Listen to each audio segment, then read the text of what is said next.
Toda noite alguém deixava flores no portão, até o dia em que decidi esperar para ver quem era. O orvalho da manhã, ainda pesado sobre as folhas verdes da trepadeira que cobria metade do portão de ferro, cintilava sob os primeiros rachos de sol. Era um espetáculo de luz e frescor que, para mim, Ana, deveria trazer algum consolo em meio à densa névoa do luto que me envolvia. No entanto, naquele dia, como em tantos outros nos últimos meses, meus olhos se fixaram não no brilho da natureza, mas na pequena oferenda branca e silenciosa que repousava no degrau de pedra, um buquê singelo de rosas brancas, orvalhadas e perfeitas. Não havia bilhete nem indicação de quem as deixará. Apenas as flores, um mistério delicado que se repetia a cada noite, uma presença fantasmagórica que a princípio me intrigou, depois me inquietou e finalmente me impulsionou a uma busca silenciosa. Eu nunca imaginei que a simples curiosidade por trás desse gesto anônimo me levaria a desvendar um segredo de minha mãe, Elisa, que ela havia guardado com uma dedicação quase heroica por toda a sua vida, um segredo que reescreveria completamente a história de sua juventude e, por extensão, a minha própria percepção de nossa família. Meu nome é Ana. Tenho 30 e poucos anos e havia retornado à casa de minha infância há quase 6 meses, após a partida de minha mãe, Elisa. A casa, um chalé de tijolinhos aparentes em um bairro tranquilo com ruas arborizadas, era agora um silêncio opressor. Cada cômodo ecoava a ausência de Elisa, seu riso suave, o tilintar das xícaras de chá nas tardes chuvosas. O perfume de lavanda que ela tanto amava e que agora se misturava ao cheiro de mofo e saudade. Meu pai já havia falecido há muitos anos e Elisa, a última rocha da minha infância, havia se ido, deixando-me à deriva em um mar de memórias e responsabilidades inesperadas. As primeiras rosas apareceram cerca de 2 semanas após o funeral. Pensei que fosse um vizinho gentil, um amigo de Elisa que em um gesto de carinho discreto as deixará ali. A princípio não dei muita importância. A tristeza era grande demais, e pequenos detalhes como flores misteriosas pareciam insignificantes diante da imensidão da minha perda. Agradeci mentalmente ao remetente anônimo e as coloquei em um vaso na sala de jantar, onde o aroma suave se misturava ao cheiro de luto. Mas as rosas não pararam. A cada manhã, ao abrir o portão para buscar o jornal, lá estavam elas, frescas, impecáveis, sempre brancas, sempre um buquê simples, mas cuidadosamente arranjado. Nenhuma nota, nenhuma assinatura, nenhum sinal. A ausência de qualquer identificação começou a me intrigar. Quem seria? Um admirador secreto de Elisa, talvez, de sua juventude? Um amigo distante que eu não conhecia? Comecei a perguntar aos vizinhos mais antigos, aqueles que conheceram Elisa por toda a vida. Dona Maria, que morava na casa ao lado há 40 anos e era uma verdadeira enciclopédia da vizinhança, balançou a cabeça negativamente. Rosas brancas? Não, querida. Não me lembro da Elisa ter nenhum admirador secreto que fizesse isso. Ela era muito reservada. Mas é um gesto bonito, não é? Talvez seja uma das amigas do clube de leitura dela. Liguei para as amigas do clube de leitura de Elisa. Todas me confirmaram que não eram elas. Ficaram curiosas, até um pouco emocionadas com o gesto. Sua mãe era muito amada, Ana. Mas isso é um mistério e tanto. O mistério das rosas brancas, que a princípio era apenas uma curiosidade, começou a se infiltrar em meu cotidiano, um pequeno enigma que se recusava a ser ignorado.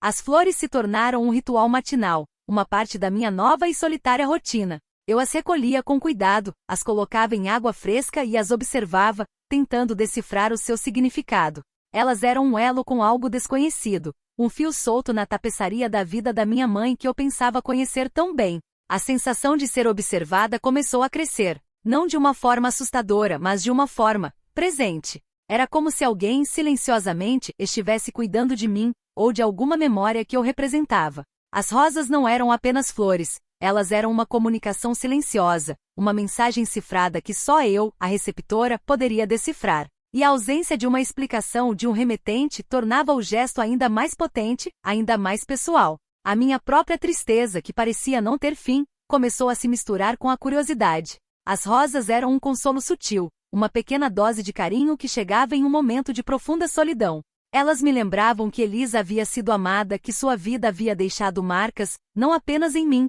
mas em outras pessoas, em outros corações. E talvez a pessoa que deixava as flores pudesse me dar um pedaço a mais de Elisa, um fragmento de sua história que eu ainda não conhecia. A cada noite eu olhava pela janela, tentando vislumbrar a figura misteriosa. Mas a pessoa era cuidadosa, discreta. Nunca via ninguém, apenas as rosas no degrau na manhã seguinte. A espera se tornou um tormento doce. Eu queria saber. Eu precisava saber. Quem era aquela pessoa? E por que o silêncio? A decisão de esperar para ver quem era não foi tomada de repente. Foi um acúmulo de noites solitárias, de manhãs marcadas pela presença muda das flores, de uma necessidade crescente de preencher o vazio deixado pela partida de Elisa. Foi em uma noite particularmente fria e chuvosa, o tipo de noite em que Elisa teria preparado seu chá favorito e me contaria histórias antigas, que eu decidi. Eu precisava quebrar o ciclo do mistério. Precisava dar um rosto àquele gesto silencioso. Preparei-me. Fiz um café forte, vesti roupas quentes, peguei um cobertor e me posicionei em um ponto estratégico da sala de estar, de onde tinha uma visão clara do portão, mas permanecia escondida pelas cortinas. A noite era escura, o silêncio, denso, interrompido apenas pelo som da chuva batendo nas janelas e o vento uivando nas árvores. Minhas mãos estavam frias, mas meu coração batia forte, um ritmo acelerado de expectativa e apreensão. As horas se arrastaram, lentas e pesadas. O sono tentou me levar, mas a adrenalina me mantinha alerta. Cada sombra, cada ruído do vento me fazia sobressaltar. Eu me perguntava se a pessoa viria naquela noite com a chuva tão forte. Talvez desistisse. Talvez fosse uma noite em que as rosas não apareceriam. E por um breve momento, senti um pingo de desapontamento. Mas então, por volta das 2 da manhã, uma figura surgiu na rua. Não vinha de carro, mas a pé, com um guarda-chuva escuro cobrindo-a, caminhando lentamente, quase hesitante, sob a luz fraca dos postes. Era uma mulher idosa com o corpo curvado pelo tempo, mas com uma postura que denotava uma determinação silenciosa. Ela se aproximou do portão, seus passos mal audíveis sobre o asfalto molhado. Seus cabelos eram brancos, e eu pude ver, mesmo à distância, o cuidado com que ela segurava o pequeno buquê de rosas brancas, protegendo-o da chuva. Meu coração acelerou. Era ela, a guardiã silenciosa das flores. Ela se ajoelhou com dificuldade no degrau, colocou as rosas ali com um gesto de reverência, e permaneceu por alguns segundos com a cabeça baixa, como se estivesse em uma oração silenciosa, uma despedida particular. Eu a observei, o peito apertado, uma mistura de emoções que eu não conseguia nomear. Curiosidade, sim, mas também uma profunda empatia e uma pontada de tristeza. Quando ela se levantou com a mesma dificuldade e se virou para ir embora, eu saí da escuridão da sala, abri a porta e a chamei. Com licença. Ela se virou, assustada, seus olhos arregalados, o corpo tremendo. Seu guarda-chuva caiu ao chão e as rosas que ela havia deixado no degrau pareciam brilhar na penumbra. Seus olhos, azuis e marejados, encontraram os meus. E naquele instante eu vi o reconhecimento, a surpresa e uma profunda tristeza que espelhava a minha própria. Quem é você? Perguntei, minha voz um pouco mais alta do que eu pretendia, carregada de emoção. Ela hesitou, e um suspiro pesado escapou de seus lábios. Eu sou Lúcia, amiga de Elisa. Sua mãe. Amiga? Repeti, a confusão se instalando. Mas eu nunca ouvi minha mãe falar de você. Nossos vizinhos, as amigas do clube de leitura, ninguém te conhece. Lúcia sorriu, um sorriso triste que não alcançava os olhos. É uma longa história, Ana. Uma história que sua mãe, ela nunca quis que você soubesse. As palavras ecoaram, as mesmas palavras que o homem do enterro havia sussurrado em meu ouvido. O homem do enterro. Meus olhos se arregalaram. Era ela. A mulher, não o homem. A mesma figura, o mesmo olhar, o mesmo mistério. O que a levou a mudar a forma no enterro? Por que se apresentar como homem? Ela percebeu a minha confusão, a minha perplexidade. Não, Ana. Eu sou Lúcia. Aquela pessoa no enterro, era meu filho. Ele veio me substituir naquela noite porque eu estava doente demais. Mas ele me prometeu que faria o gesto, da mesma forma que eu faço, em homenagem à sua mãe. Convidei-a para entrar e Lúcia, com seus passos lentos e hesitantes, atravessou o portão que por tantos dias, ela apenas adornara com flores silenciosas. O café quente que eu havia preparado para me manter acordada, agora era um consolo para a mulher que se sentava à minha frente, em minha sala de estar, sob a luz suave do abajur. Seus olhos azuis, outrora marejados de susto, agora carregavam a calma de uma alma que finalmente se preparava para desvelar um segredo de décadas. Sua mãe Elisa e eu fomos melhores amigas na juventude, começou Lúcia, sua voz rouca e embargada pela emoção e pelo tempo. Desde a escola. Íamos a todos os lugares juntas. Compartilhávamos tudo, sonhos, medos, as primeiras paixões. Ela era a força, o ímpeto e eu, a razão, a prudência. Éramos inseparáveis, como irmãs de alma. Lúcia contou uma história que eu jamais poderia ter imaginado. Uma história de um amor proibido, de um escândalo que Elisa havia guardado com uma dedicação quase heroica. Na juventude, Elisa se apaixonou por um homem que não era aceito pela sua família, um homem de origem humilde, um verdadeiro espírito livre. Era uma paixão intensa, avassaladora, que desafiava todas as convenções sociais da época nos anos 60. Eu estava lá, disse Lúcia, seus olhos perdidos em um passado distante. Eu a ajudei a esconder a gravidez. Naquela época Ana era uma vergonha para a família. Uma filha grávida e solteira. Os pais de Elisa, eles eram muito conservadores. Tão rígidos. Eles a teriam deserdado, a teriam expulsado de casa, de sua vida. E Elisa, com sua força, sua determinação, não queria que o filho pagasse por um amor que ela não se arrependia. Elisa deu à luz um menino em segredo, longe de todos, com apenas Lúcia como sua confidente e apoio. Um menino saudável, com os mesmos olhos azuis de Elisa, mas com o espírito livre do pai. Ele era lindo, Ana. Lindo e forte. Mas sua mãe sabia que não poderia criá-lo. Não naquela época. Não sem o apoio da família, sem um pai. A decisão foi dolorosa, mas necessária. Elisa entregou o filho para ser adotado por uma família de amigos distantes que moravam em outra cidade, prometendo-lhe uma vida de amor e estabilidade que ela não podia oferecer. Foi o maior sacrifício da vida de sua mãe, Ana. Ela o fez por amor ao filho, para que ele tivesse um futuro, longe da pobreza e do julgamento social. O pai do menino, o grande amor de Elisa, partiu para o exterior, prometendo voltar, mas nunca mais foi visto. Elisa, com o coração partido, reconstruiu sua vida. Conheceu meu avô, Ricardo, um homem bom e gentil, que a amou e a protegeu, dando-lhe a estabilidade e o carinho que ela precisava. Eles se casaram, tiveram meus pais, e construíram a família que eu conhecia, a família que eu amava. Mas a cicatriz daquele amor perdido, do filho que ela entregará, permaneceu silenciosa e profunda. As rosas brancas, Lúcia continuou, seus olhos azuis fixos em mim, eram um código entre nós. Um símbolo do nosso segredo, do nosso pacto. A cada aniversário do nascimento do menino, ela deixava um buquê de rosas brancas no túmulo dele.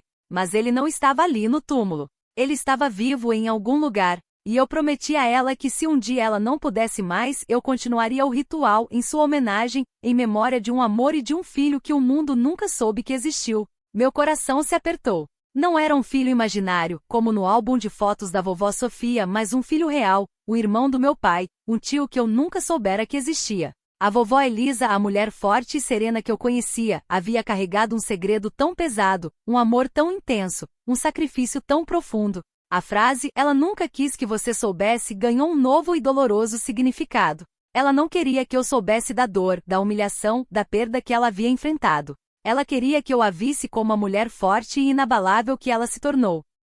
Fiquei em silêncio por um longo tempo, processando a avalanche de informações. A história da minha mãe, que eu pensava conhecer tão bem, desdobrava-se diante de mim em uma nova e complexa narrativa. Elisa, minha mãe, não era apenas a figura maternal que eu idealizava. Ela era uma mulher de carne e osso, com paixões avassaladoras, dores profundas e uma coragem indomável. E o menino? Onde ele está? Perguntei, minha voz um sussurro. Lúcia me olhou, seus olhos marejados, mas com um brilho de esperança. Ele está vivo, Ana. Ele está bem. Eu o encontrei há alguns anos. Ele é um homem bom, casado com filhos. Ele sabe que foi adotado, mas nunca soube quem era sua mãe biológica. Aquelas palavras, ele está vivo, me atingiram com uma força que eu não esperava. Eu tinha um tio. Meu pai tinha um irmão. A família que eu pensava ser completa, de repente, ganhava um novo membro, um elo perdido. Uma parte de Elisa que eu jamais teria conhecido se não fosse pela coragem silenciosa de Lúcia. O que fazer? A verdade, por mais dolorosa que fosse, precisava ser revelada. Não apenas para mim, mas para meu pai, para minha família. E acima de tudo para o filho de Elisa, para que ele pudesse, finalmente, conhecer sua história, sua mãe biológica. A conversa com meu pai, Carlos, foi a mais difícil. Ele, que havia crescido como filho único de Elisa, de repente descobria que tinha um irmão mais velho. A princípio, a incredulidade, depois a raiva, a mágoa. Minha mãe, ela me escondeu isso por toda a vida? Eu tinha um irmão? Eu o abracei, sentindo a dor dele, a sua confusão. Ela fez por amor, pai. Ela queria te proteger. Queria proteger o irmão dele. Queria proteger a si mesma de um passado que a sociedade daquela época não aceitaria. Lúcia, com sua calma e sua sabedoria, ajudou a preencher as lacunas, a contextualizar a história, a mostrar a Carlos que a decisão de Elisa não foi por falta de amor, mas por um amor tão grande que ela abriu mão de seu próprio filho para lhe dar uma vida melhor. Gradualmente a raiva de Carlos se transformou em compreensão, e a compreensão em uma profunda tristeza e um desejo ardente de conhecer o irmão que ele nunca soubera que existia. Estava na hora de encontrar o filho de Elisa, o Mateus. Com a ajuda de Lúcia, que havia mantido contato com a família adotiva, conseguimos localizá-lo. Ele vivia em uma cidade próxima, um homem de uns 60 anos, com os mesmos olhos azuis de Elisa, e a mesma postura reservada, mas gentil. O encontro foi emocionante, um misto de lágrimas e um silêncio carregado de anos de histórias não contadas. Mateus era um homem bom com uma família amorosa. Ele sabia que era adotado, mas nunca havia procurado sua mãe biológica, temendo perturbar a vida dela, ou que ela o rejeitasse novamente. A revelação de que Elisa havia guardado seu amor por ele, sua memória, por toda a vida, através das rosas brancas, o tocou profundamente. Aquele dia marcou o começo de um novo capítulo em nossa família. Mateus foi acolhido de braços abertos. Meu pai, Carlos, ganhou um irmão mais velho, um confidente, um amigo. Eu ganhei um tio e primos. E a vovó Elisa, mesmo ausente, continuava a nos unir, a nos ensinar, a nos mostrar que o amor, em todas as suas formas, transcende o tempo, o silêncio e os segredos. A história da minha mãe, que eu pensava conhecer tão bem, se reescreveu diante dos meus olhos. E eu, Ana, a neta que um dia encontrou rosas brancas no portão, me tornei a guardiã de um legado de amor, sacrifício e uma verdade que, por mais dolorosa que fosse, nos uniu e nos fortaleceu. Aquele abraço no enterro, aquelas palavras sussurradas, não foram apenas uma revelação, foram o desvendar de um mistério, o começo de uma nova história, a revelação de um amor que transcendeu o tempo, o silêncio e os segredos. E eu, Ana, sinto orgulho de ser a guardiã dessa verdade, de ser a voz que ecoa a história da minha mãe, Elisa, e de seu filho, Mateus. Está gostando da história? Para nos apoiar, curta esse vídeo, siga o canal e ative as notificações. A revelação da existência de Mateus, meu tio, e a história de sua mãe, Elisa, teve um impacto profundo não apenas em nossa família imediata, mas também em como eu passei a ver as relações humanas e os segredos que cada um carrega. A vovó Elisa, que para mim sempre foi o epítome da estabilidade e da vida sem dramas, revelou-se uma mulher de uma complexidade emocional avassaladora, alguém que havia feito sacrifícios incompreensíveis para proteger aqueles que amava e para preservar uma imagem de normalidade imposta pelas convenções de sua época. Aos poucos, a raiva inicial de meu pai, Carlos, pela omissão de sua mãe foi se dissipando, dando lugar a uma profunda admiração e a um senso de respeito ainda maior por Elisa. Ele e Mateus, dois homens que compartilhavam a mesma mãe, mas viveram vidas inteiramente separadas, começaram a construir uma relação. Descobriram paixões em comum pela pesca e por carros antigos e passavam horas conversando. Mateus contando sobre sua infância no interior e Carlos compartilhando memórias de Elisa de um ponto de vista que Mateus nunca conhecera. Era como se dois rios que nasceram da mesma fonte e correram por caminhos distintos, finalmente se encontrassem, misturando suas águas e fortalecendo o fluxo. Eu me aproximei muito de Lúcia. Ela se tornou uma segunda avó, uma ponte viva para o passado de Elisa. Através de suas histórias eu conheci uma Elisa jovem e apaixonada, uma mulher vibrante e cheia de sonhos que a vida e as circunstâncias haviam moldado. Lúcia me contava sobre os cafés escondidos, os bailes de garagem, os planos de fuga que Elisa e Mateus, o pai biológico, faziam. Ela me descreveu a força de Elisa ao enfrentar a gravidez sozinha, a dor indescritível de entregar seu filho, mas também a certeza de que estava fazendo o melhor por ele. As rosas brancas, o código silencioso, ganharam uma nova camada de significado, eram a prova de uma amizade que resistiu ao tempo, ao segredo e à dor. Decidi que a história de Elisa não deveria ser apenas um segredo de família. Era uma história de coragem, de amor e de resiliência que precisava ser contada. Comecei a escrever. Meu objetivo não era expor ou julgar, mas honrar a memória de Elisa e o sacrifício de Lúcia e de Mateus. Eu queria contar como o amor, mesmo proibido, pode gerar uma força extraordinária, e como a verdade, por mais que tentem escondê-la, sempre encontra um caminho. O livro, intitulado As Rosas Secretas de Elisa, detalhava toda a jornada, desde a paixão juvenil de Elisa e Mateus, pai, o nascimento do filho, a difícil decisão da adoção, a promessa de Lúcia de manter o ritual das rosas, até o reencontro no enterro de Elisa e a união de Mateus com a família. Foi um processo de escrita catártico e emocionante, que me permitiu processar meu próprio luto e a nova compreensão de minha mãe. O livro foi publicado e, para minha surpresa, tornou-se um sucesso. A história de Elisa tocou o coração de milhares de pessoas. Recebi mensagens de leitores de todas as partes, compartilhando suas próprias histórias de segredos de família, de filhos dados em adoção, de irmãos que nunca se conheceram. O livro gerou um movimento de diálogo sobre a adoção, a importância de conhecer as origens e a complexidade das escolhas femininas em diferentes épocas. A Fundação Elisa Mendes foi criada, com os lucros do livro e o apoio da minha família. O objetivo era oferecer apoio psicológico e jurídico a pessoas em busca de suas origens biológicas e promover o reencontro familiar. Mateus, meu tio, tornou-se o presidente da fundação, usando sua própria história para inspirar e guiar outros. Lúcia, com sua sabedoria e empatia, era uma das conselheiras mais valorizadas. Minha vida, que havia sido virada de cabeça para baixo pela descoberta das rosas e do segredo de Elisa, encontrou um novo propósito. Eu me tornei uma defensora das histórias não contadas, uma ponte para a reconciliação e um farol para aqueles que buscavam a verdade sobre suas origens.